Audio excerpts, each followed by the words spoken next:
Graça e paz da parte de Deus. A coroa da obra. É o tema que queremos navegar agora. A coroa da obra. O que estamos a dizer é de que existe obra e existe coroa. E seu tema é a coroa da obra, que afirma literalmente que existe obra e existe coroa. Estamos a dizer que a coroa é determinada pela obra. Primeiro, tem que existir uma obra e essa obra vai ter que alcançar uma coroa. Por isso é que o tema é a coroa da obra. Agora, o que é obra? E que tipo de coroas são essas? E quais são os tipos de coroas que têm que acompanhar os tipos de obras? Que obras são essas? E que coroas são essas? Nós precisamos de algumas obras para alcançarmos algumas coroas. Ou precisamos de todas as obras para alcançarmos também todas as coroas. Existem coroas e existem obras. Repito. Numa outra linguagem, o que estamos a afirmar aqui é: o que vai determinar a nossa coroa é a nossa obra. Nós precisamos ter obras e essa obra que nós precisamos ter vai determinar o tipo de coroa e quantas coroas teremos. Obra não é mais do que aquilo que nós fazemos aqui na terra, seja no campo espiritual ou no campo físico. Tudo aquilo que nós fazemos aqui na terra é uma obra. E coroa não é nada mais do que aquilo que nós receberemos da parte de Deus como resultado da obra executada na terra, seja na vertente espiritual ou na vertente física. Não interessa, em qualquer tipo de campo de vida, o que você estiver a fazer é uma obra. Se você está a executar aquilo no mundo espiritual ou você está a executar aquilo no mundo físico. Se você está a fazer aquilo para a vertente espiritual ou você está fazendo aquilo para a vertente física. Mas todavia se você faz alguma coisa aqui na terra, é obra. E cada obra que você fazer aqui na terra tem uma coroa à tua espera. Um dos pormenores que precisamos ter em mente é: quem vai julgar as nossas obras?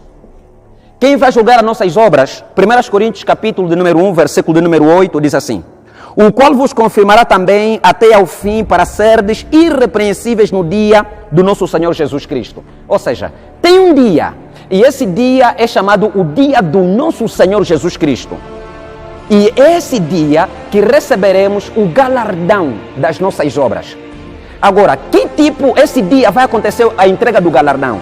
Até porque João deixa mais claro, no livro de Apocalipse, capítulo do número 22, versículo de número 12, João diz assim, Jesus falando por intermédio das escritas de João, diz assim: eis que cedo venho, e tenho nas minhas mãos o galardão.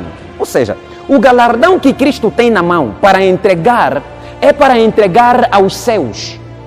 2 Coríntios capítulo de número 5, versículo de número 10 diz: porque todos devemos comparecer diante do tribunal de Deus para prestarmos conta das nossas obras, ou bem ou mal. Então, o que nós precisamos entender é que quando a Bíblia fala sobre o tribunal de Deus, a Bíblia não está a falar sobre o trono branco. Uma coisa é falar sobre o trono branco e a outra coisa é falar sobre o tribunal de Deus. O tribunal de Deus tem a ver com os cristãos que aparecerão diante de Cristo para serem galardoados segundo as suas obras feitas na terra. E o juízo final tem a ver com os ímpios que vão aparecer diante de Deus para serem julgados em prol da sua vergonha eterna. É diferente. Uma coisa é falar sobre o juízo final, que tem a ver com os ímpios, e a outra coisa é falar sobre o tribunal de Deus. Esse tribunal que fala-se em 2 Coríntios 5,10 não é para o julgamento em prol da vergonha e ser lançado no inferno, não é nada disso. É os cristãos que vão aparecer diante de Deus para serem galardoados, para serem assalariados, para serem premiados segundo a obra de cada um que fez aqui na terra. Todo cristão aparecerá diante de Cristo e Cristo vai lhe galardoar segundo as suas obras. Todo ímpio aparecerá diante de Cristo e Cristo vai lhe julgar segundo as suas obras. Então, ali uns vão para a glória eterna e outros vão para a vergonha eterna. É exatamente isso. E ali onde Daniel 12, 1 a 2, diz que alguns virão para a vergonha eterna e outros para a glória eterna. Então, o que nós queremos falar hoje não é acerca do juízo final. Não é acerca do juízo final. O que queremos falar hoje é acerca do galardão celestial, do prêmio, do salário celestial que Cristo nos dará através das nossas obras. Então, a Bíblia obrigatoriamente descreve algumas obras e a Bíblia obrigatoriamente descreve algumas coroas, ou seja, todas as obras e todas as coroas, todas as obras que nós fizemos ou fazemos aqui na terra e todas as coroas que receberemos segundo as obras que estamos a fazer aqui na terra são reveladas na Bíblia. E é exatamente disso que nós queremos falar. A coroa da obra. A obra que fazemos aqui, a coroa que receberemos ali. Vamos navegar comigo nessa escritura, por favor. 1 Coríntios, capítulo de número 3. Vamos começar do versículo de número 11 até o versículo de número 15. 1 Coríntios 3, 11 diz assim: porque ninguém pode pôr outro fundamento, além do que já está posto, o qual é Jesus Cristo. Ninguém pode fazer isso. 12. E se alguém sobre este fundamento se alguém sobre este fundamento formar um edifício de ouro, olha isso aqui, se alguém em Cristo Jesus formar um fundamento de ouro, é uma obra, prata é a segunda obra, pedras preciosas é a terceira obra, madeira é a quarta obra, feno é a quinta obra, palha é a sexta obra. O 13 está a dizer: a obra de cada um se manifestará na verdade, o dia a declarará, porque pelo fogo se descoberta, ou seja, pelo fogo será descoberta, e o fogo provará qual seja a obra de cada um. 14. Se a obra que alguém edificou nesta parte permanecer, esse receberá galardão. Se a obra de alguém se queimar, sofrerá detrimento, mas o tal será salvo, todavia, como pelo fogo. Por isso é que a Bíblia está a dizer de que isso, ou por isso é que estamos a dizer de que isso aqui é o trono de Deus, o trono de Deus, o tribunal de Deus. O tribunal de Deus é para os cristãos. E a Bíblia está a dizer de que os cristãos vão aparecer diante de Deus, cada um vai aparecer com uma obra, mas o Espírito Santo vai incendiar todas as obras, vai se provar naquele dia, de tal maneira que se a tua obra for boa, então você vai receber galardão. Mas se a tua obra não for boa, você será detrito ou detrido. Haverá detrimento às pessoas que as suas obras não forem boas. Mas todavia, essas pessoas serão salvas por causa da provação do fogo. Ou seja, já passaram no fogo. Por isso é que no céu nós vamos ter um prêmio diferente. Não vamos ter o mesmo nível de glória diante de Cristo. Não seremos as mesmas pessoas. Vamos receber coroas diferentes. Seremos completamente diferentes. Completamente diferentes. Eu ouvi certa feita uma das minhas filhas ao pregar, ela disse assim: há pessoas que quando chegar no céu possivelmente nem quarto terão, só andarão nas ruas à toa, porque na terra não estão a fazer mesmo nada. E isso pode ser verdade. Isso pode ser verdade. Nem todo mundo que é cristão vai para os céus, vai receber grandes coroas. Alguns receberão grandes coroas, algumas das coroas já tem aqui. Alguns se calhar possivelmente não podem não ter coroa.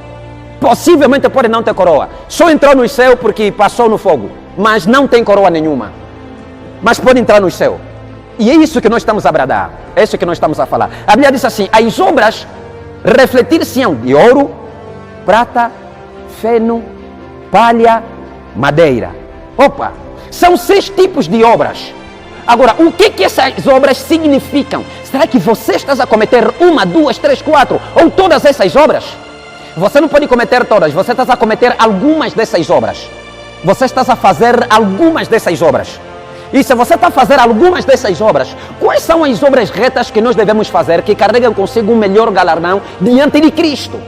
E que galardão combina com cada obra que nós estamos a falar? Ou seja, cada obra tem uma coroa, cada obra tem uma coroa. Há pessoas que terão 1, há pessoas que terão 2, há pessoas que terão 3, há pessoas que terão 4, há pessoas que terão 5 coroas. Primeira obra que a Bíblia descreve no livro que nós acabamos de fazer menção é exatamente a obra de ouro. No versículo de número 13, a obra de cada um se manifestará na verdade. O dia declarará, porque pelo fogo será descoberta. O fogo provará qual seja a obra de cada um. Vamos voltar no número 12. E se alguém sobre este fundamento formar um edifício de ouro, no versículo do número 12, formar um fundamento de ouro, a Bíblia descreve todas as obras aqui. De ouro, de prata, pedras preciosas, madeira, feno e palha. São 6 tipos de obra. Que tipos de obras são essas? E que coroas acompanham essas obras? Número 1. A obra de ouro. O ouro representa a natureza divina diante das nossas obras. O ouro representa a natureza celestial, a natureza espiritual, a natureza divina diante das nossas obras. Ou seja, nós estamos diante de uma obra de ouro quando tudo que nós fazemos, Cristo é refletido no que fazemos. Quando Cristo é refletido em tudo que nós fazemos, a nossa obra é uma obra de ouro. Por isso é que Apocalipse capítulo de número 3, versículo de número 18, Jesus aparece para a igreja e diz assim: vinde a mim e comprei ouro refinado no fogo para que se enriqueçais.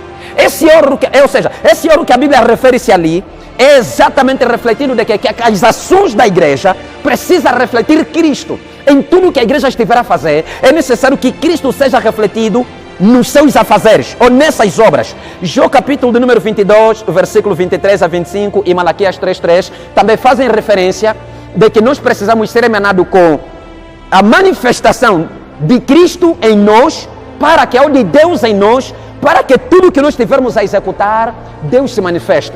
Se você está a fazer alguma coisa e no que você está a fazer, Deus não é refletido no que você faz, essa obra não é de ouro. A obra que é de ouro é aquela obra que tudo quanto você faz manifesta Cristo. Ou seja, você veio para a igreja, não é problema vir para a igreja. Mas se você vem para a igreja, a motivação que te trouxe na igreja não é Jesus, essa obra não é de ouro, vai ser reprovada. Se você vem na igreja por causa de um homem, por causa de uma mulher, por causa de querer ver erros na vida do pastor da igreja, do pregador, por causa de uma motivação, que essa motivação não seja Cristo, essa obra não é de ouro. Se você vem na igreja porque você não tem nada a fazer mais em casa, porque você já não está cansado, porque você dormiu muito, porque você não tem nada a fazer, essa obra não é de ouro. Jesus vai provar, naquele dia você estava na igreja, mas o que te levou na igreja não fui eu. Eu não fui refletido diante da sua presença na igreja. Você me adorou, você estava lá, mas eu não fui a motivação real da sua ida à igreja. Logo, essa obra não é de ouro. Você está na igreja, levanta para ofertar. Não é problema ofertar. A questão é, o que se reflete diante do que você oferta? Se Cristo não é refletido na tua oferta, a tua oferta não é uma obra de ouro. Se Cristo não é refletido no seu dízimo, o seu dízimo não é uma obra de ouro. Se Cristo não é refletido na sua pregação, a sua pregação não é uma obra de ouro. Deus vai aparecer e vai dizer: você pregou para exibir-se. Você pregou para mostrar-se ao mundo. Você pregou para a sua própria glória, que você queria glória terrena. Você queria aplausos de homens. Você fez aquilo para seres vista. Eu não vou receber essa obra. Por quê? Porque eu não sou refletido na obra. A obra de ouro é quando você pega no microfone para adorar, para pregar, para exortar, para consolar, para profetizar. Todavia, as obras que você executa através do microfone simplesmente e somente refletem Jesus. Quando Cristo vê-se Ele mesmo diante do que fazemos, nós estamos a manifestar no mundo obras de ouro.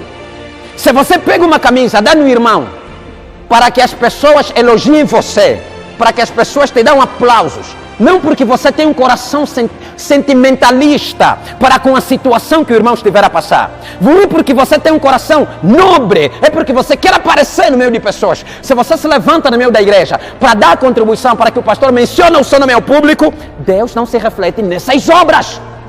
Deus não se reflete nessas obras. Isso não é obra de ouro. A obra de ouro é quando em tudo que nós fazemos, Cristo é refletido. Tudo. Você veste-se bem, amém. Cristo é refletido diante do seu vestir? Você tem muito dinheiro? Amém. Cristo é refletido diante do dinheiro que você tem? Você tem empresas? Amém. Cristo é refletido diante das empresas que você tem? E o que motivou você a gravar aquele CD que você gravou? O que motiva você a fazer o DVD que você faz? Será que é para que Cristo seja refletido, Cristo seja visto? Ou tem uma motivação errada, que não tem nada a ver com Cristo, que está a motivar você a fazer o que você faz? Tudo o que você faz, se Cristo não é refletido naquilo, não é uma obra de ouro. A obra de ouro é quando Jesus é refletido, é o objeto principal diante das nossas obras e diante do que fazemos. Vamos voltar, versículo número 12. Diz: porque alguns é obra de ouro, a obra a seguir que a Bíblia menciona é a obra de prata. A obra de prata, o que é obra de prata? A obra de prata, a prata praticamente é a matéria que sempre foi usada para ter que pagar o resgate de um escravo ou de um primogênito. Sempre que precisasse se resgatar um primogênito ou um escravo, pagava-se com prata. E no Novo Testamento, essa palavra resgate é que nós usamos o termo redenção. Redenção é para ter que resgatar alguma coisa. Então, significa o quê? Nós estávamos na praça da escravidão. Nós estávamos na bandeja da escravidão.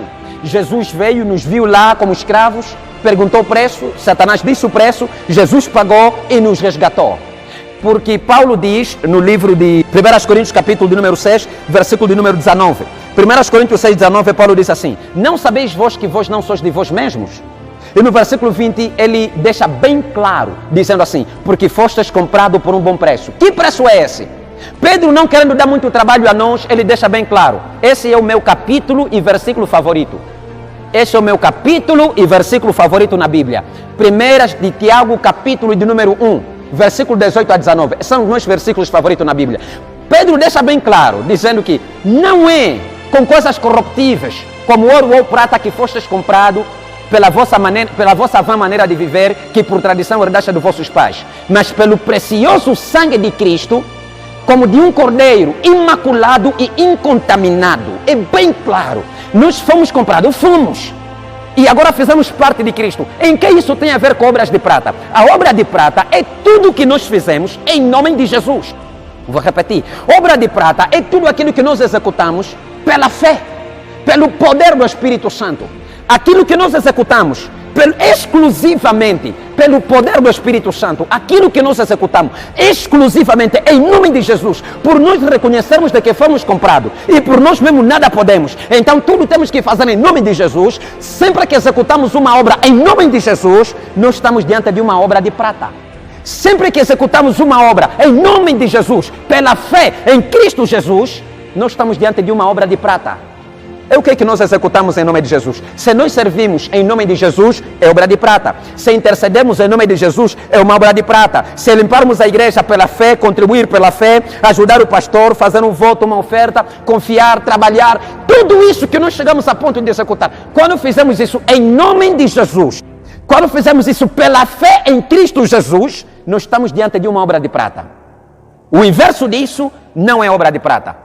Se você vai fazer alguma coisa, mas não é em nome de Jesus, porque há lugares que nós precisamos, na verdade, colocar o nome de Jesus, e muita gente não coloca o nome de Jesus, não envolve Jesus nas suas obras, não envolvem a fé nas suas obras. Quando as obras que você faz não envolvem a fé, não envolve Cristo, não envolve a dependência total do Espírito Santo, não é prata. A obra de prata é quando nós dependemos totalmente do Espírito Santo. Fazemos as coisas dependendo no absolutismo do Espírito Santo. Isto é obra de prata. E a Bíblia continua a dizer que a outra obra, no versículo ainda de número 12, que é a obra de pedras preciosas. Obras de pedras preciosas. O que é a obra de pedras preciosas? Nós precisamos entender uma coisa aqui. Obras de pedras preciosas. Ezequiel capítulo de número 28, do versículo 11 em diante, nós vamos encontrar Jesus, ou seja, a Bíblia vai bradando a respeito das pedras preciosas que Satanás andava. Ele morava, tinha lá. E essas obras, ou seja, essas pedras preciosas, biblicamente falando, são os 9 dons do Espírito Santo. Embora que na Bíblia, no Espírito Santo, não temos só 9 dons. Quero deixar bem claro, nós não temos só 9 dons do Espírito Santo. 1 Coríntios capítulo de número 12 é que brada de 9 dons do Espírito Santo. Mas na Bíblia, nós não temos só 9 dons do Espírito Santo, e posso provar isso sem problema nenhum. Mas não é para isso que nós estamos aqui. Já ouvi muitos pregadores a dizer, só temos 9 dons do Espírito Santo. Não temos só. 1 Coríntios capítulo de número 12 é que fala só de 9 dons do Espírito Santo. Mas na Bíblia não tem só 9 dons do Espírito Santo. O Espírito Santo tem mais do que 9 dons. Muito mais do que 9 dons. E essas 9 pedras que ele andava é interpretada como, ou biblicamente falando, são os 9 dons do Espírito Santo relatado em 1 Coríntios capítulo de número 12. E quando estamos a falar de pedras preciosas, nós vamos voltar naquilo que é o culturalismo judaico. Aquilo que é a culturalização judaica. Segundo a tradição judaica, quando um noivo, ou seja, quando um homem era noivo de uma menina, nesse caso, havia uma relação entre noivo e noiva, mas ainda não eram casados. Uma vez que eles são noivos, o noivo não poderia ver a noiva pessoalmente. O noivo, segundo a cultura judaica, tinha que ter um amigo, que de tempo em tempo pega esse amigo, manda o amigo na noiva, para que vá e vê como é que a noiva está. manda alguns recados e a noiva, por sua vez, através do amigo do noivo, também manda os seus recados de volta para o noivo. Mas só que o noivo não poderia mandar o amigo ir ver a noiva de mãos vazias. A cultura exigia que o homem, ou seja, o noivo, tinha que dar joias ao amigo para levar a sua esposa. Aquelas joias que levasse a sua esposa serviriam para o dia do casamento. Ela usaria aquelas joias que o amigo do noivo vai levar por ordem do noivo. A sua noiva vai levar, a noiva vai usar aquelas joias no dia do matrimônio, no dia do casamento. E isso significa o quê? Quando Abraão mandou Eleazar ir escolher a mulher para seu filho Isaque, mandou que o Eleazar fosse com pedras preciosas, com joias. É só ler Gênesis capítulo de número 24. Foi com joias. Numa outra linguagem, estamos a dizer que joias, as obras de pedras preciosas, são as obras feitas totalmente dependentes do poder do Espírito Santo. Quando estamos a falar de obras de pedras preciosas, são as obras que nós executamos através do poder do Espírito Santo. Você levantou um coxo pelo poder do Espírito Santo, não tem problema. Naquele dia vão provar. Se verdadeiramente o coxo levantou pelo poder do Espírito Santo, houve um poder extra que você mentiu, que é o poder do Espírito Santo. Você tem um ministério frutífero, não tem problema. Quem flui naquela igreja? É o Espírito Santo. Amém. Amém. Mas naquele dia Deus vai levantar e vai provar, vai dizer naquele dia, as obras que fluem naquele ministério não é as obras das pedras preciosas, porque as obras das pedras preciosas têm que ser obras do Espírito Santo. Sempre que um milagre estiver acontecendo na igreja, é necessário que o Espírito Santo seja mencionado lá. E quando o Espírito Santo é mencionado nas obras apresentadas na terra, através do ministério, do dom que Deus nos deu, nós estamos a dizer que estamos a executar as obras de pedras preciosas. Todos os milagres que estão a acontecer no ministério de um homem de Deus têm galardão quando essas obras são executadas através da dependência total do poder do Espírito Santo. Isso é muito sério. Pedras preciosas, nós estamos a falar acerca de obras que dependem totalmente do Espírito Santo. E isso é pedras preciosas, dependência total. E a obra realizada no poder do Espírito Santo requer alguns processos, mas nós queremos terminar aqui. Vamos na quarta obra. A quarta obra que a Bíblia relata, ainda no versículo de número 12, é madeira. O que é uma obra de madeira? A madeira praticamente reflete uma natureza humana. Uma natureza humana nas obras do que fazemos. Vou repetir. Obras de madeira fala sobre a natureza humana nas obras que fazemos por nós mesmos.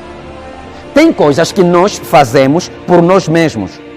Lucas capítulo de número 6, versículo 22 a 23, a Bíblia fala sobre as obras ou seja, as obras da natureza humana, que é as obras de madeira, que dependem totalmente daquilo que nós fazemos. Nós nos levantamos, fazemos aquela coisa, fazemos aquilo ali, fazemos aquela coisa ali, sem ninguém nos mandar às vezes, nós nos levantamos e fazemos as coisas. E quando nós fazemos por nós mesmos aquilo que fazemos, Deus vai dizer assim: eu vou julgar até aquilo que você faz por você mesmo para mim.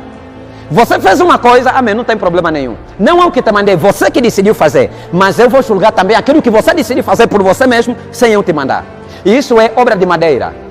Eu quando me levanto, há pessoas que quando levantam, fazem alguma coisa, depois fica triste, por quê? Porque o pastor não elogiou essa pessoa ao público. O pastor não me elogiou no público, a próxima não vou fazer mais. O pastor não me aplaudiu em meio à multidão, diante das pessoas, não falou bem de mim, não vou fazer mais. A próxima vez que o pastor falar, vou fingir que não ouvi. Porque sempre que tenho feito, o pastor não menciona o meu nome. Eu faço muita coisa nesses irmãos, eles não reconhecem. Eu vou fazer aquilo ali. Eles tipo não querem saber. A próxima não faço mais. Quando você diz não faço mais, ainda que você fazer, já não reflete uma obra de madeira. Porque a obra de madeira é uma obra que você faz por você mesmo, para Deus. Ninguém te disse para você fazer e você simplesmente se levanta e faz. Quando você faz sem esperar aplausos de homens, quando você faz sem esperar recompensas de homens, quando você faz sem esperar nada de homem, você está trabalhando para Deus. Você tem consciência que esse camarada não conseguiu reconhecer, mas eu fiz e vou voltar a fazer. Isso é obra de madeira. No último dia tem galardão. No último dia tem galardão.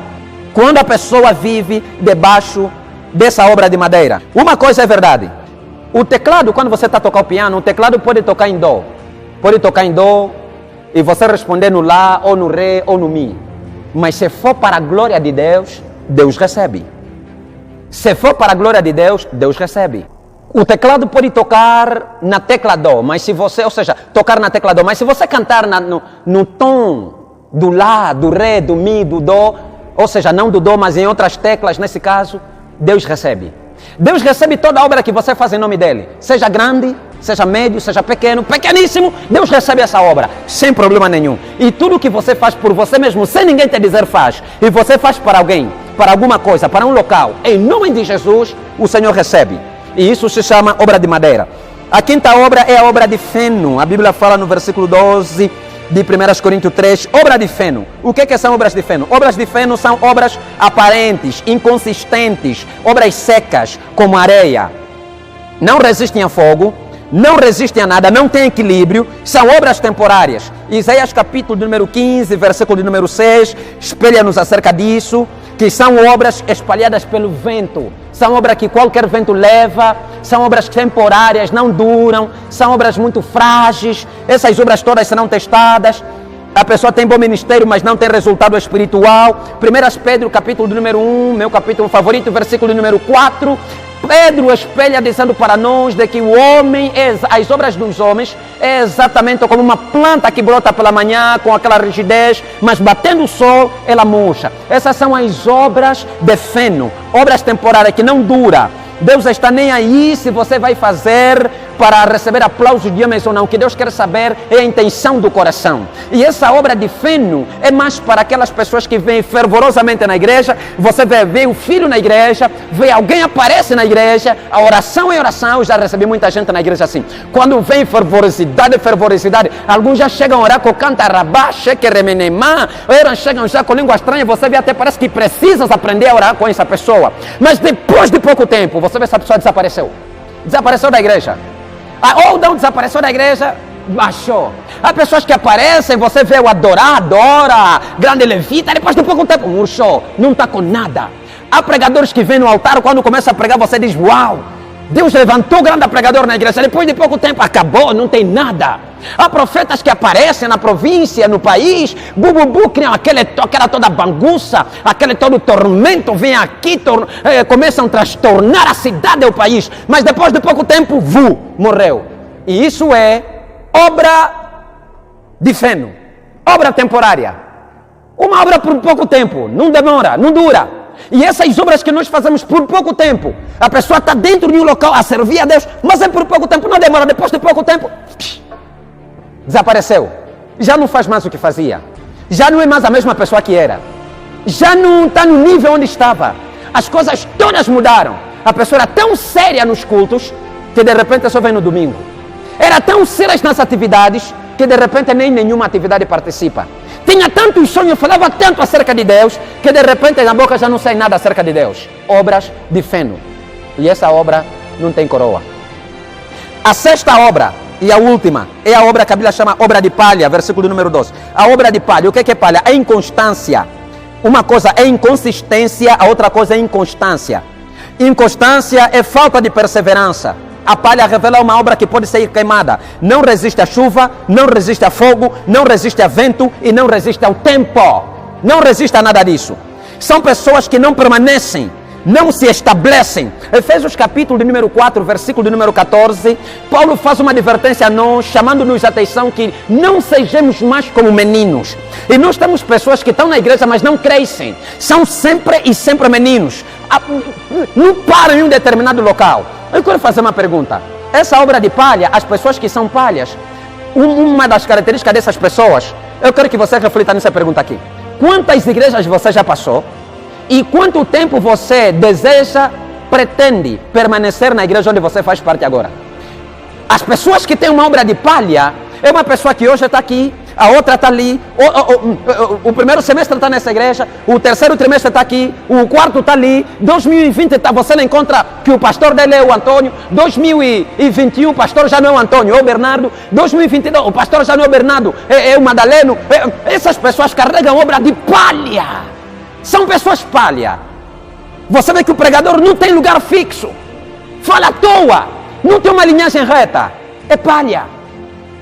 Hoje crê nisso, amanhã crê naquilo. Hoje acreditou nisso, amanhã acredita naquilo. Hoje cria que esse aqui que era meu irmão em Cristo. Amanhã o irmão se tornou inimigo. Agora o irmão em Cristo é outra pessoa. Obra de palha. Hoje crê que o homem que eu amo é esse. Amanhã crê que afinal não amo, o amo é aquele. A mulher que eu amo é essa, que posso casar com ela. Amanhã a mulher já não é essa, é essa. É obra de palha. São pessoas que não têm constância. São pessoas inconsistentes. Obra de palha. Não perseveram. Desistem rápido. Seriamente rápido. São meninos. Tiago no capítulo 1, versículo 12, alerta sobre esse tipo de pessoas. Apocalipse 2:10 também diz: seja perseverante até o fim, dar-te-ei a coroa. É uma delas, da vida. É isso que a Bíblia está dizendo. Essas obras de palha são obras muito perigosas dentro de uma igreja e na vida de um cristão. Há pessoas que o primeiro ano, 2015, eram testemunhas de Jeová. 2016, eram do sétimo dia. 2017, eram da Pentecostal. 2018, foram da Metodista. 2019, estão na Universal, foram da Universal. 2020, estão na Mundial. Agora, estão a planificar em 2021 serem da Fé Apostólica. Palha. Esse tipo de obra é palha. A pessoa crê isso hoje, amanhã mudou. Obra palha. Hoje está aqui, amanhã está lá. E uma das características dessas pessoas é que querer bênção já. Querem já a bênção. Eu quero a minha bênção. Não querem, vamos orar. Quando chegam diante de um homem de Deus, diz: espera minha filha, aguarda filho, vamos orar sobre isso. Eles não querem vamos orar, eles querem a bênção já. Então procuram um local onde a bênção é já. Porque não conseguem esperar. São palha, voam com o vento. Qualquer vento de doutrina lhes leva. Qualquer vento de doutrina é capaz de lhes levar. São neófitos. São pessoas neófitas. Agora, essas são as obras. Eu não sei se a obra que você tem é palha, se a obra que você tem é feno, se é madeira, se é pedras preciosas, se é ouro ou prata. A tua obra pode ser ouro, pode ser prata, pode ser pedras preciosas, madeira, feno, pode ser também palha. Uma dessas pode ser a sua obra. Mas eu não sei qual é a sua obra. Você sabe qual é a sua obra. Mas todavia eu quero lhe dizer, existem coroas para essas obras que carecem de coroas. Não estou a falar de feno. Não estou a falar de palha. Eu estou a falar da obra de pedras preciosas. Estou a falar da obra de ouro, estou a falar da obra de prata. Essas obras têm coroa. A obra de madeira, quando você faz para glorificar o nome de Cristo, tem coroa. Essas obras têm coroa. Quais são as coroas? Nós vamos encontrar na Bíblia que existem 5 coroas. Na Bíblia nós vamos encontrar que existem 5 coroas. E essa coroa é simplesmente para os cristãos. Primeiro, temos a coroa da vida. Okay? Nós temos a coroa da vida. A primeira coroa que nós temos é a coroa da vida. E essa coroa da vida é só para aqueles que perseveraram até no fim. Aqueles que não desistiram a pensar da vontade de desistir. Aqueles que pereceram, sofreram na terra, viveram em pleno sofrimento na terra, através de Cristo. Toda pessoa que não desistiu, apesar do desejo, da vontade, da oportunidade, não faltou oportunidade para desistir. Queria tanto desistir, mas todavia prevaleceu até no fim. Resistiu até no fim, perseverou até no fim. Estava até na última gota. A Bíblia diz, essas pessoas vão receber a coroa da vida. Toda aquela pessoa que desiste automaticamente já não tem vida. Não tem direito de receber a coroa da vida. Quem vai receber a coroa da vida é as pessoas que prevalecem até o fim. As pessoas que lutam até no fim. As pessoas que andam, têm vontade de desistir, mas não desistem. Na terra é um farrapado, é um mendigo, é um homem sofredor. Na terra é um menosprezado e um desprezado entre todos. Mas no céu é um herói. Carrega consigo uma coroa. Nós podemos ser mendigos na terra, mas heróis nos céus. Quando nós lutamos para perseverar, continuar, lutar no Evangelho de Cristo Jesus. Por isso volta a dizer Apocalipse 2:10. Ser fiel até a morte. O diabo poderia ainda lançar alguns de vós na prisão. Mas uma coisa que eu quero vos dizer é, ser fiel até a morte. E se você for fiel até a morte, eu vou te dar a coroa da vida. Eu vou te dar a coroa da vida. O que quer dizer? Só aqueles que perseverarem até o fim terão direito à coroa da vida. Se você não perseverar até o fim, você não vai ter direito à coroa da vida. Recebe desprezo, recebe menosprezo, recebe abandono, recebe rejeição, recebe humilhação, recebe pisaduras de homens. Mas os céus está te ver como herói. Você pode andar farrapado agora na terra. Você pode dar que ninguém tem para prestar respeito a você. Mas enquanto você perseverar, fuja do pecado, corra, luta para você não pecar. Anda segundo a vontade de Deus. E você vai ver que a sua perseverança em Cristo Jesus vai lhe dar uma coroa. A sua perseverança vai te dar uma coroa. Aqueles que desistem, aqueles que são ainda meninos na fé, converteu-se depois de 2 meses. Converteu-se depois de 3 meses. Tem alguns que não conseguem perseverar na fé. Tem alguns que não estão, por isso que estamos a encontrar vários irmãos estão a sair. Vários irmãos estão a ir embora, porque não estão a conseguir ficar na fé em Cristo Jesus, permanecer na fé em Cristo Jesus. Não é coisa fácil, é coisa séria permanecer na fé. A coroa da vida é para os perseverantes, é para os consistentes, é para aqueles que perseveram na fé em Cristo Jesus. E isso não é para qualquer pessoa, é só para aqueles que permanecem, apesar do desejo de desistir, apesar do desejo de desaparecer, apesar do desejo de morrer, apesar do desejo de arrepender-se até por você ter nascido, mas você não desiste, permaneça, que a coroa da vida está para você. A segunda coroa é a coroa da incorruptibilidade, a coroa incorruptível. A coroa da incorruptibilidade é para aquelas pessoas que abriram mão dos seus próprios desejos. Ei, meu Deus do céu, disseram não a si mesmo. Essa coroa não é para qualquer pessoa. Entenda bem, as coroas serão como para pessoas. Agora você vai analisar que tipo de coroa você já tem, ou nenhuma delas você tem. A coroa da incorruptibilidade é para aquelas pessoas que decidiram abrir mão dos seus próprios desejos. Aquelas que levantaram e disseram não a mim mesmo. Ou seja, pega a comida dele e entrega para o pobre. Ele dorme à fome, mas a comida dele dá para o pobre. Abriu mão da sua fome para entregar a sua comida a um pobre. A coroa da incorruptibilidade é para aquelas pessoas que entraram na renúncia de direito. No arrependimento existe renúncia. E nós temos que renunciar. E na renúncia existe renúncia de direito e renúncia que não é de direito. A renúncia que é de direito e a renúncia que não... Vou começar. A renúncia que não é de direito é quando você se converte e você tem que parar de fazer aquilo que você já não tem o direito de fazer. Isso chama-se renúncia que não é de direito. A renúncia que não é de direito é você parar de fazer aquilo que quando você se converte em Cristo Jesus já não tens direito de fazer. Você já não tem direito de fazer isso. E quando você se converte, você só tem que parar. Esse é o pecado que muitos nós pregamos.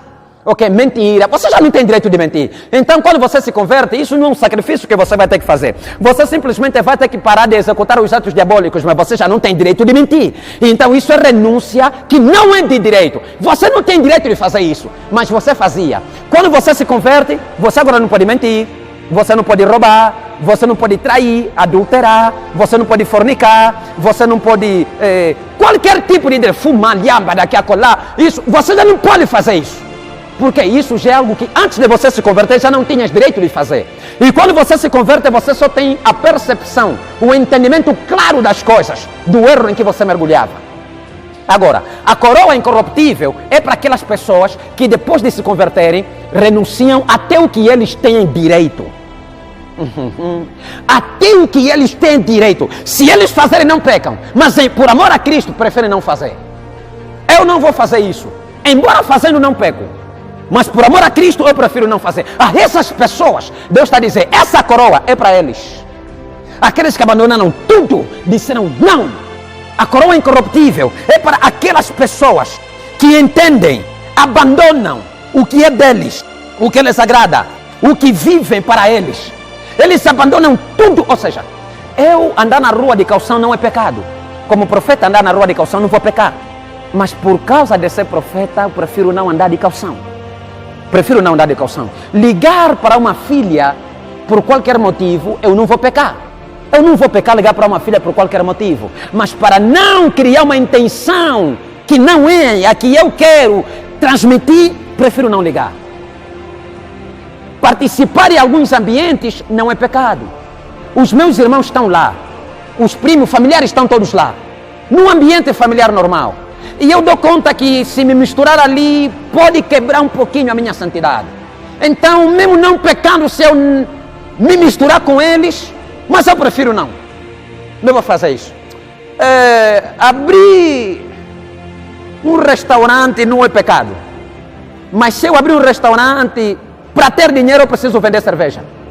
E não posso fazer isso.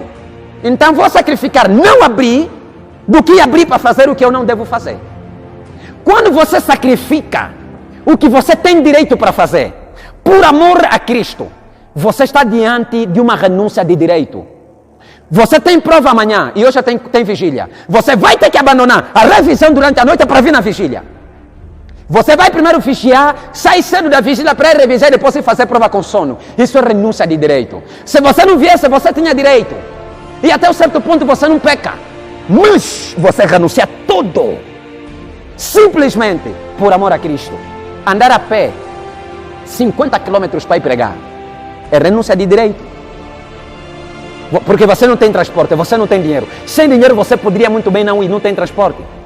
Mas você renuncia à falta de dinheiro e você vai dizer, eu vou a pé 100 quilômetros, eu vou pregar. E você vai pregar o evangelho. É renúncia de direito. E a coroa incorruptível é para as pessoas que abandonam o seu próprio desejo. Botam tudo para fora e dizem, aqui é Jesus e ponto final. Isto é a coroa incorruptível. Essa é a coroa incorruptível. 1 Coríntios capítulo de número 9, versículo de número 25 até o 27 diz assim: e todo aquele que luta de tudo se abstém.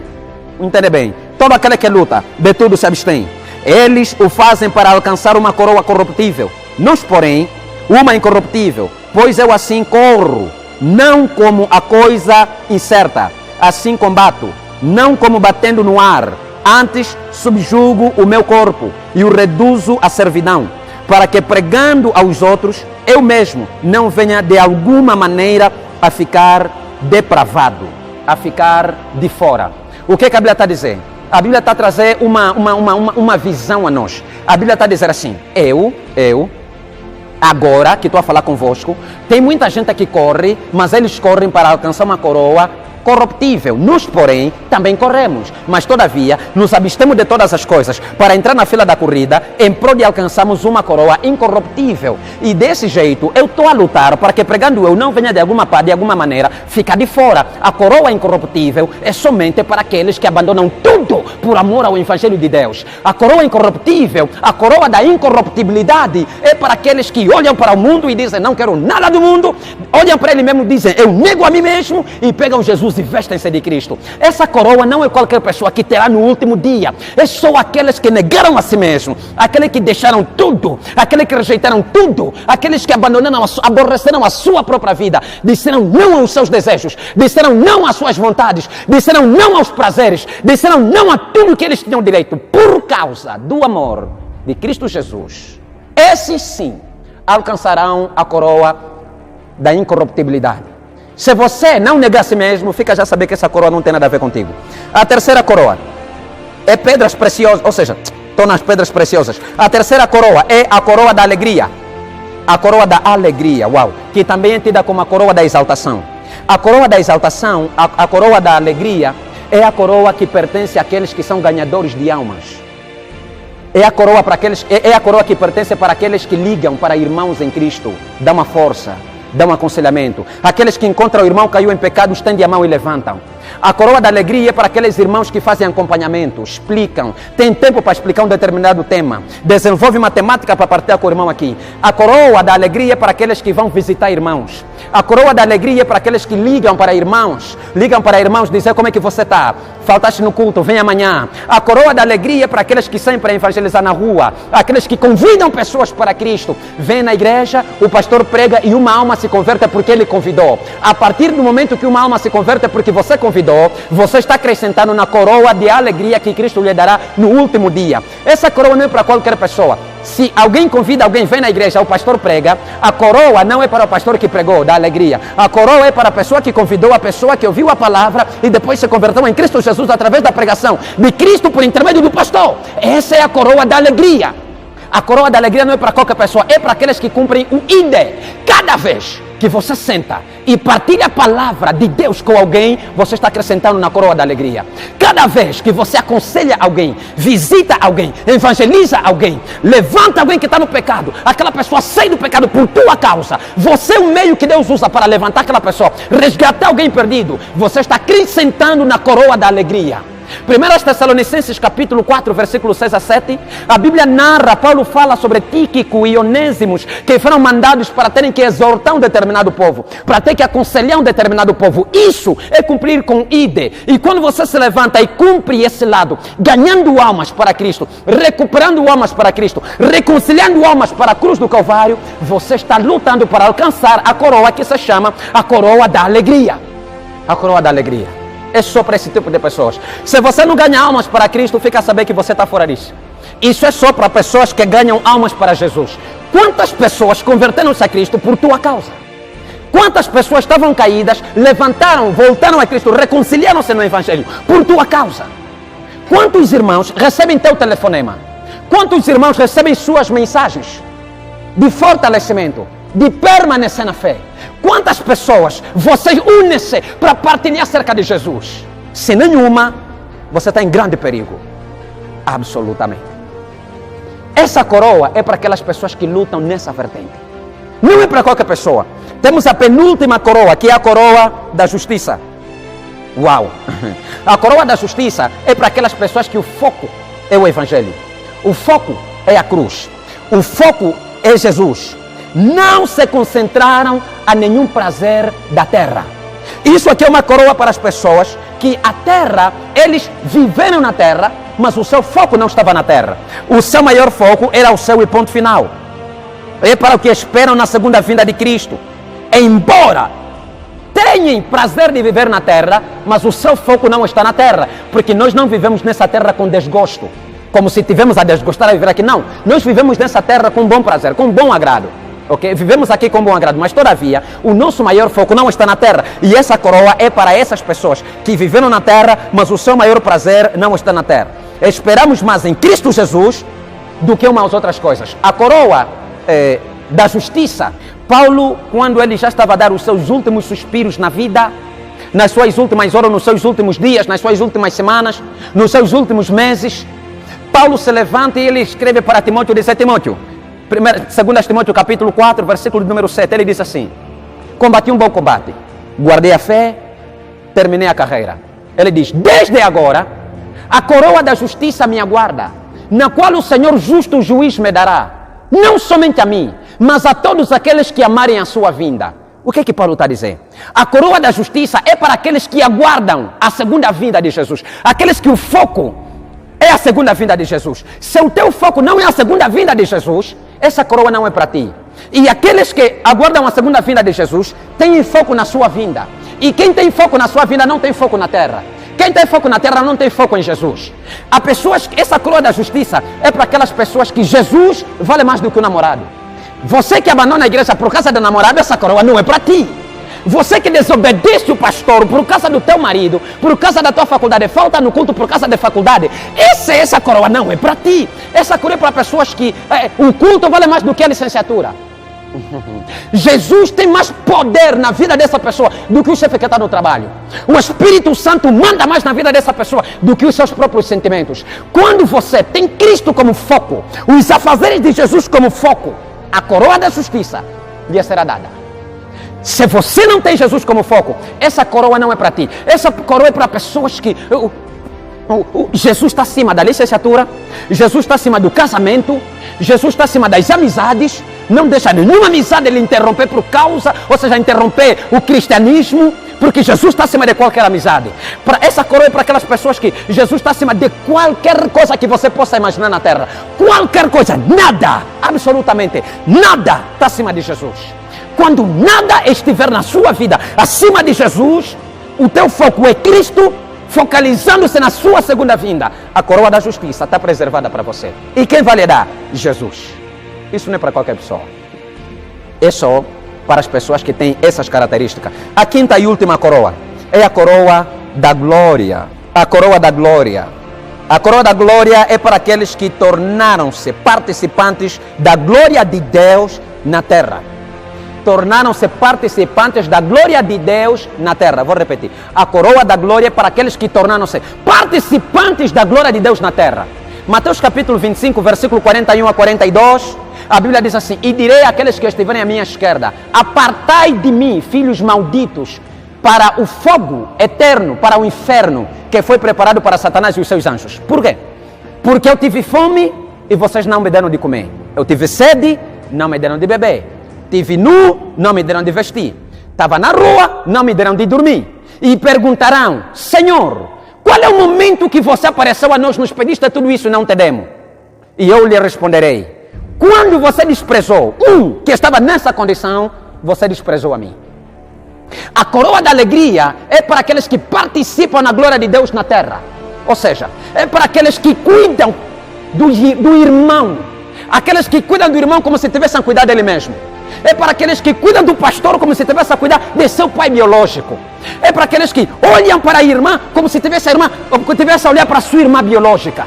A coroa da glória é para aquelas pessoas que tratam os seus rebanhos, para os pastores que tratam o seu rebanho, tal como Cristo orienta, e para o irmão que trata o seu irmão, tal como Cristo orienta.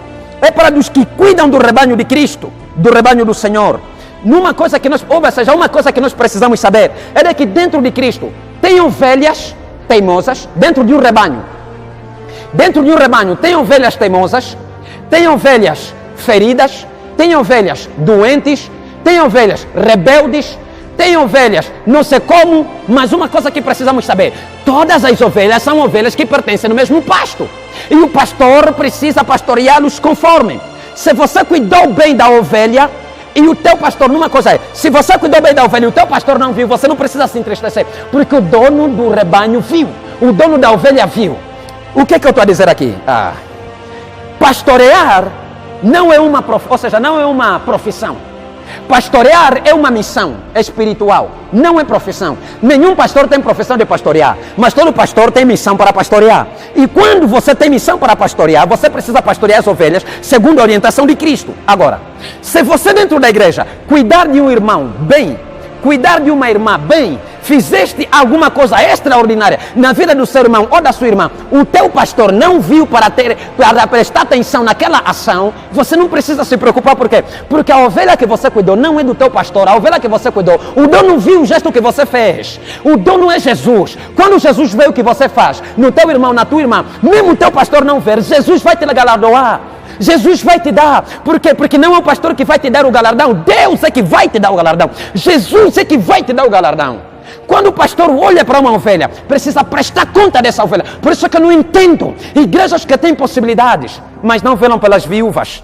Eu não entendo todo pastor, e me entenda bem, todo pastor que tem viúvas na igreja, tem necessitados na igreja, tem órfãos na igreja, não toma conta dessas pessoas, vão pagar caro diante de Deus. Essa coroa da glória não é para eles.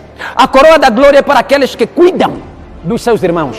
Aquelas pessoas que olham para a casa do seu pastor e veem, uau, pastor serve para nós tempo integral.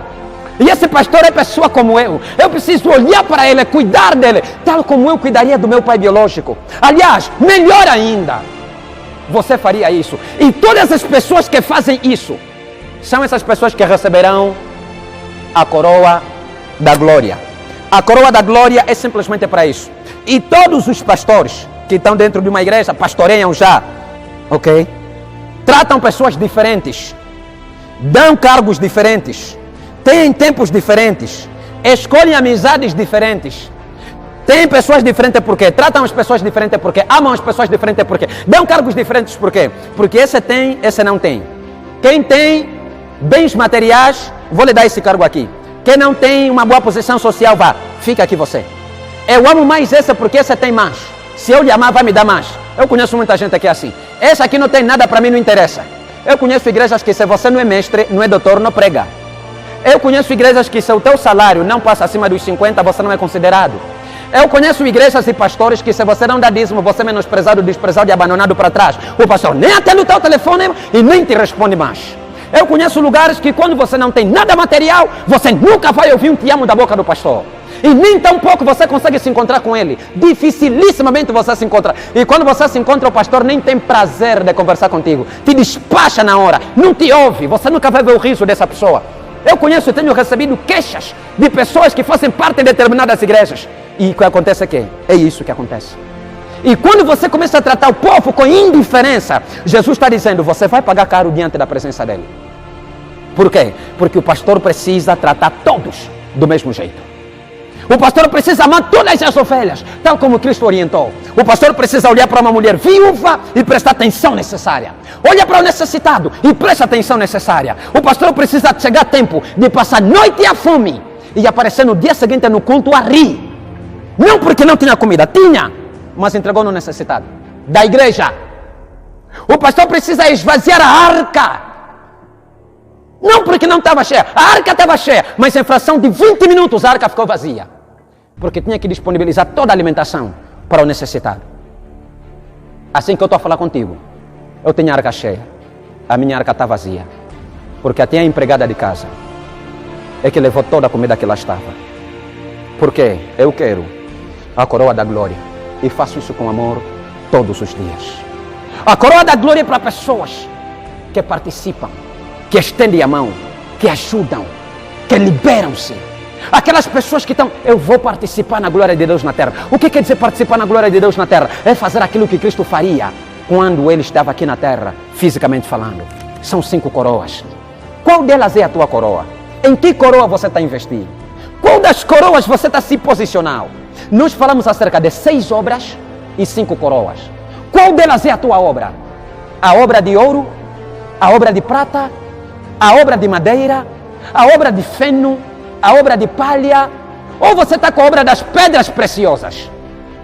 Qual delas é a sua coroa? Você está com a coroa da alegria, a coroa da glória, a coroa da justiça? Você está com a coroa da exaltação, que é a mesma coisa, a coroa da glória? Você está com que tipo de coroa? Com a coroa da vida, a coroa da incorruptibilidade, a coroa da alegria, da justiça, ou ainda a coroa da glória? Qual das coroas você está investindo nelas?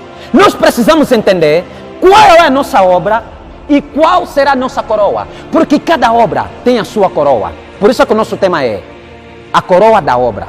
Todas as obras que nós tivemos a fazer aqui na terra tem uma coroa a nos aguardar. Eu, como teu pastor, posso não ver.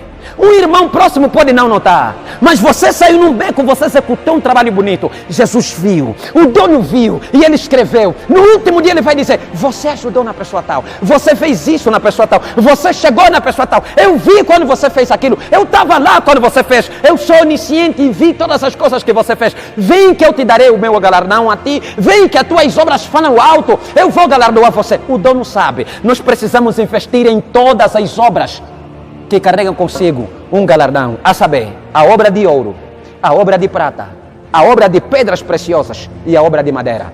Não invista na obra de feno, não invista na obra de palha, não invista nessas obras. Não faça isso, porque elas não têm galardão nenhum. Posicione-se em Cristo e deixe Ele trabalhar com você. Jesus virá, o trono, tribunal de Deus há de se manifestar. Nós cristãos estaremos no tribunal de Deus e Cristo chamar-nos-á: vem, que eu te dei o teu galardão.